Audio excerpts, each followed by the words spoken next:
The Margins of Medieval Art, Questioning the Center. This is the title of our new exhibition of 20 works of art that explores the interplay between what is depicted in the margins and in the main picture space. Fools, monkeys, mermaids, rabbits, squirrels, peacocks, hybrid monstrous creatures, even a tree full of penises. These are just a few of the illustrations we find in the borders of manuscripts. Entertainment? Yes, certainly. But they also gloss, parody, and modernize the text.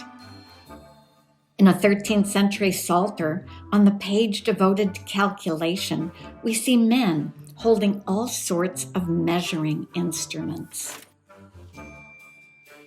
In a Ghent Bruges Book of Hours, the wise, multilingual Saint Jerome contrasts with the gibbering fool.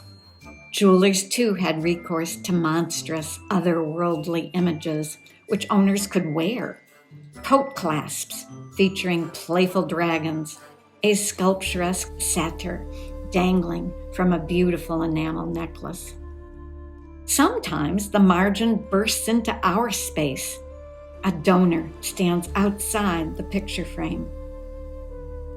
Are we, viewers, then at the center? Exploring the theme of the margin and the center helps us appreciate and engage with medieval art in new and exciting ways.